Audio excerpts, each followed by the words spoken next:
Fastlane Founders and Legacy with Jason Barnard. Each week, Jason sits down with successful entrepreneurs, CEOs, and executives and get them to share how they mastered the delicate balance between rapid growth and enduring success in the business world. How can we quickly build a profitable business that stands the test of time and becomes our legacy? A legacy we're proud of. Fastlane Founders and Legacy with Jason Barnard. Hi, everybody, and welcome to another Fastlane Founders and Legacy. And today I'm here with a quick hello, and we're good to go. Welcome to the show, Ben Zweig. Thank you. It was quite an intro. I love singing. It's one of my favorite things. I'm an entrepreneur who's a singer, and you're an entrepreneur who's an economist. Yeah, close cousins. Yeah, brilliant, wonderful, delightful. Yeah. So welcome. We're going to be talking about decoding the future of work. I mean, I think my first question is going to be, what is the future of work now that we have AI, we had COVID, we have remote working? It's going to be a really, really interesting topic. But before that, we're going to look at your brand SERP. That's what we always do. And you share your name with this guy, a very famous drummer who's got a huge knowledge panel with his photo and results about him. And when you share your name with somebody famous, getting the results to represent you is almost impossible. So here you have an impossible task to dominate the drummer. Wow. I did not know that. Oh, right. Okay. Of luck. But look at this. When you work at Caddicube like I do, and you created a super machine, 3 billion data points, I can find your knowledge panel even if Google doesn't show it. And here it is. Okay. So you actually have a knowledge panel. A knowledge panel is Google's understanding of the facts about you. It's a summary about you that it shows its users so they don't need to visit multiple sites to find all the information. So the description, and in our drummer's case, the description, some photos, different channels, in his age, for example, it would have potentially his partner. In your case, businesses you founded. For him, it would be groups he plays in. So it's the factual summary of the person that Google thinks you're looking for, which is why yours doesn't pop. It doesn't appear because Google thinks it's more probable the person is searching for the famous drummer. Yeah, that's a good life ambition, to be the most famous Ben Zweig. So, Ben Zweig, the drummer, I'm coming for you. Yeah. How many Ben Zweigs are in the world? I know one other personally. You have a club. What? You have a club. Yeah, I guess so. So, I actually had never met him, but my wife was friends with him when they were little. Oh, really? And she thought, oh, wow, that's so funny. Like I was kindergarten friends with a kid named Ben Zweig. So, I don't know. And I'd seen him around. But other than that, I think I'd Googled that there's a photographer named Ben. I don't know. So maybe my guess is how many in the world. I would say not more than 6 to 8. Right. Okay. So your competition is very low. That ambiguity is a huge problem. With this guy here behind us, Scott Duffy, he shares his name with 10,000 other people. Right. And dominating like this was a huge challenge for us, but we managed to do it. I'm sharing my name with about 3,000 people. Oh, wow. That's pretty high. But if you search my name, Jason Barnard, I dominate. You wouldn't imagine the other ones exist. Nice. I feel sorry for them because I work so hard on it. And I'm sorry, all the Jason Barnards out there. There's a podcaster in the UK. I'm very sorry. Anyway, on to the topic, which is the future of work. The future of work, from my perspective, has been in the past pretty predictable.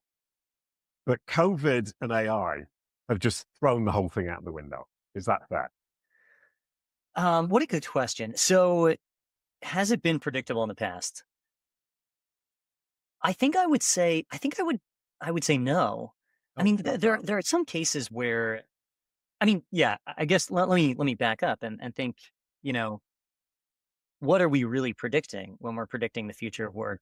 Very often in the past, it seemed like what we were predicting would be employment, just employment by occupation, by industry, by sector.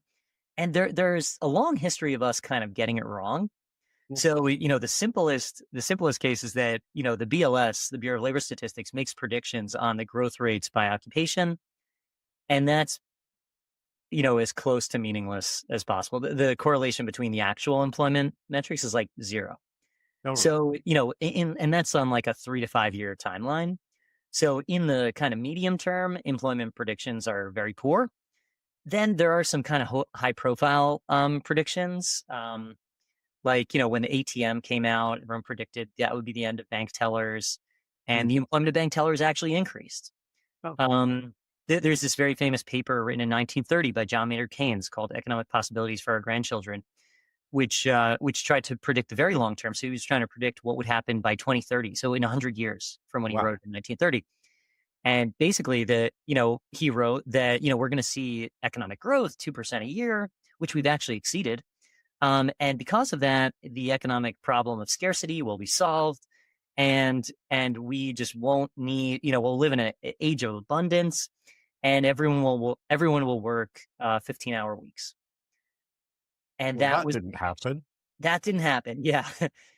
Yeah. So, and this is like, one of the greatest economists of the last, Yeah. century or so, and, got it quite wrong. Um, Well, would you agree that, I mean, let's start with COVID. yeah, COVID kicked us all into a remote world, yeah, and that yeah, must have changed a lot. And it must have caught everybody who was talking about the future of employment completely unaware. totally. Yeah. I mean, it's the first time I think in my lifetime that there's been like a major labor market shock. Um, there just hasn't been anything like that I remember. Nothing, Mm. labor markets didn't move markets in the same way financial markets move markets. And yeah, so COVID was a huge push, and forced every company to kind of re-optimize its operations around the possibility of remote work and then hybrid work. So so yeah, I think that was a huge disruption. Has remote work been good for the growth of companies? Yes. Good. Um yes, it has. For the most part, I think we can say conclusively that yes, it has been good. Um and I'm usually not one to say things with a lot of confidence, but I think there's so much research and evidence on the effectiveness of remote work, and I think there's a few just like high level patterns that companies that have gone more remote are they've grown faster, they've adapted better, they've like performed better by whatever metrics of performance we want to capture, um, and employees prefer it for the most part. Not every employee. There's a lot of Yeah. heterogeneity, but to the extent that there's some bargaining process between employees and employers, then that then making employees happier helps employers as well. But also, I think the other really important channel. So yeah, there's two channels for why it's productive. One is that like it's better for employees, and that's a big part of like that's a huge market that companies operate in. Most of their expenses are for employees. Another is that it opens up the possibilities for hiring globally. So there's labor arbitrage opportunities, and that comes with its challenges, of course. But being in a more globalized market, being able to hire from wherever is, if you're well positioned to take advantage of that, can be a lot more cost effective. Yeah. Okay. And from that perspective, then, I mean, some bosses are saying you have to now come back into work because they want to have oversight. And it isn't comfortable for them not to have that oversight, not to see somebody in office. And they're convinced that the people are sitting at home in their pajamas looking at the ceiling, presumably. Yeah. Yeah. I mean, I think there's probably some of that. Like I think some of that is yeah. Here's the forgiving argument for it, that there are people who shirk in their job and they need oversight and micromanagement, and people need to be babysat to some degree, and that's just a practical way to make sure people are effective. There's another forgiving argument that there's a type of culture that can be fostered in a workplace that Yeah. is harder to foster in a remote environment. There's another in that it's easier to train people, especially more junior employees. If you just like pop by someone's desk, you can answer quick questions without having to like set up a meeting and go through the whole rigmarole of like answering little questions. So those are kind of the forgiving read on like why managers want others in the office. The less forgiving read is that this is just a workforce reduction technique requiring people to come back to the office. They know people will quit, and it's maybe cheaper than like a layoff where you have to, provide severance and all that. So I think that that's like a factor. Another is that I think there's this delusion that like you can that the reason why it's harder to manage people is because they're not on site, when I think in reality it's just getting harder to manage people full stop.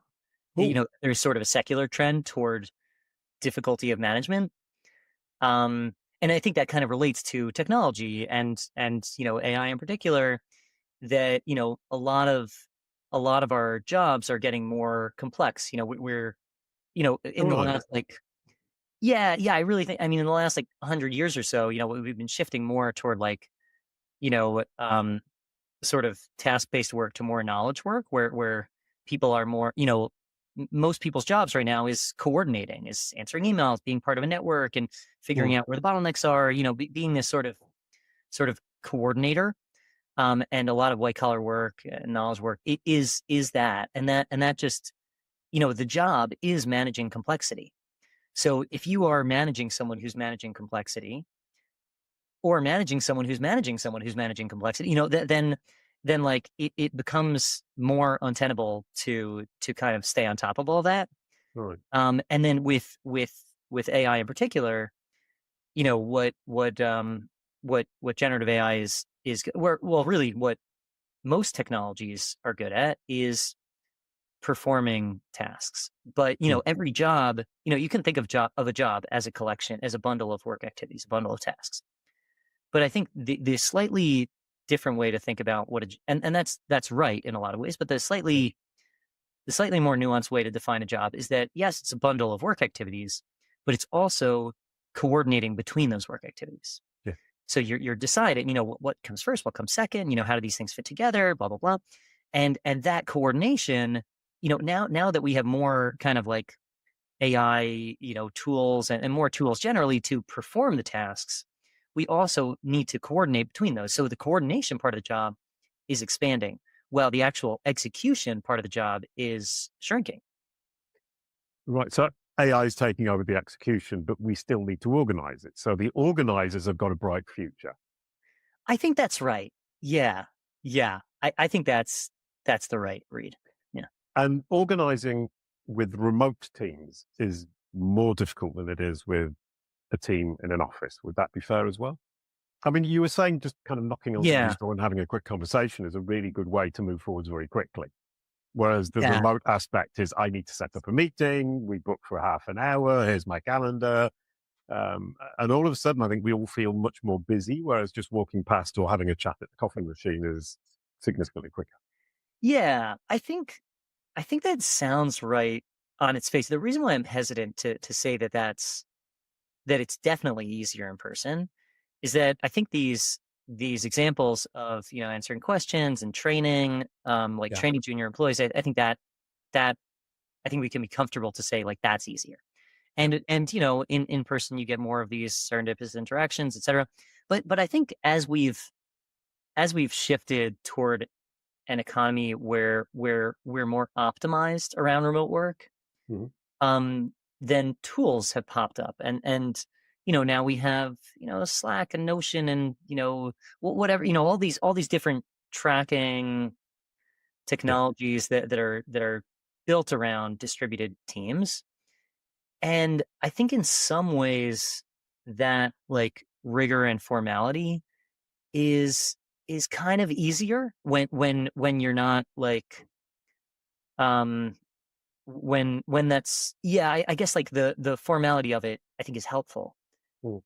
So and I could see a world where like actually being in person um is like maybe too personal to some degree. Mm. Then you're, there's all this research around how like when one person, let's say you're a manager and one of your reports is in person and the other one is not, then you're much more likely to promote the one that you see in person. Right. But it's not clear that they're doing a better job. It might just be the mere exposure effect that you see them and you like them and you hang out with them and you're friends, and and that sort of may get in the way of more of a meritocracy. Um, Mhm. so could inhibit the ability to manage effectively. Um, Right. so But yeah, I wouldn't be surprised if it went in either direction, I guess. okay. Yeah. And well, that just makes me think you were talking about Slack and Notion and so on and so forth. With the online remote world, of course, you've got a lot of data, which you don't get around the coffee machine. Yeah. Yeah, that's right. So what do you do with the data to Mm. improve the way your workforce is engaging and coordinating, as you said? So if we just think about how the data is segmented, so there's kind of the formal data, like what's someone's job title, when did they start, who do they report to, like what's their, what skills do they Mm. have, and where did they come from when they join, where do they go when they leave. A lot of that data is kind of in the public domain. We collect that data from Yeah. my resumes and profiles and GitHub and job postings and all these different sources. So that's kind of out there. And then you have internal systems where you have someone's performance rating, maybe some messaging app or meeting room reservations or something. That's harder to get. I think if we and it's harder to unify and standardize. There are teams that work with internal data and they have a much harder job, and that Mm. wrangling that and getting that into shape is harder when it's stored in like different systems. So for better or for worse, I mean, most of the value comes from analyzing external data. It's just much easier to get value because you can centralize the effort. Um, so so the messaging data, I hope we see a world where that becomes very valuable. I don't think we're quite there yet. But what I'd say is that, like, how does that help you, organize your jobs? Mm. I would say it really depends on whether you have a good structure for work activities and tasks. So, like we said before, a job can be viewed as a bundle of tasks, a bundle of activities, and ultimately, the job of managing people, the job of management generally, is about reconfiguring work. So, there's this quote that I like that, consultants do two things. They bundle and unbundle, and that's the job. And Yeah. and in some way, like that kind of makes sense. Like analysis, just is about, breaking things into pieces and kind of recombining them in different ways. So I think if we start with a sense of what people are doing, and let's say you have a dozen things that you do in your job, Mm. let's say you have a dozen responsibilities. Um, those need to those need to adapt all the time. Let's say you get a new request from client, and Mm. you say, now we need to do this extra thing. Who can do it? And you think, okay, we have a new task, coming out of left field. Who does it? Who delivers on it? You need to think like, okay, who's got the bandwidth? Who's good at it? Who's interested in it? So you need to slot that somewhere. And then, I don't know, someone quits and someone needs to take over their work, or someone comes to you and they say, an employee comes to you and they say, I don't like this anymore, and I'm bored by this work. I'm not engaged, and I'd rather be doing this other thing. And or you finish a project and you have extra bandwidth or Yeah. whatever it is. We're always dealing with changing requirements, and matching the requirements of the business to what the employees deliver on is a very fluid, dynamic process. So I think in order to manage that, formally or informally, even if this just happens kind of in your head, it's really all about knowing what tasks and activities people are doing and what they could be doing, and how you can kind of reconfigure that work um, to meet the demands of the business. So I think, yeah, getting a good job architecture for activities, tasks, knowing the skills of your employees, and how those kind of cluster together, I think is really the foundation of good Right. organization of work. Yeah, and it's a constantly evolving process that never Yeah. stops. And it's very tempting, and I'll end with this question. It's very tempting for me to think, right, in that case, I'll just go and ask ChatGPT. And I put it all the tasks of all my people and what they're doing and how they connect, and then tell me how to organize my company. Yeah. Yeah. I mean, hey, maybe that's the solution. Maybe, and in that sense, what you're really relying on is ChatGPT to be this orchestrator. And that orchestration does need to be done. The reason why I'm not like so sure that we're ready for that yet No. is that this data changes all the time. So we need to have a good way of kind of, a good system for analyzing that, for versioning that. Um, and I think that's, not exactly what generative AI is built to do. Maybe other tools can augment that. So, that would be a very exciting prospect. Um, But it's and too maybe that's early. where we're headed. But, yeah, someday we'll get there, hopefully. It's too early. And I mean, Yeah. what I was hoping to hear is ChatGPT doesn't understand people's soul. And as a Yeah. Yeah. manager, I do. So that was absolutely brilliant, Ben. Yeah. Thank you so much. Thank you, everyone, for watching. You get the outro song. A quick goodbye to end the show. Thank you, Ben. That was wonderful. Thank you. Brilliant. Thank you so much. That was absolutely delightful. Your corporate and personal brands are what Google and AI say they are. We can give you back control. CaliCube.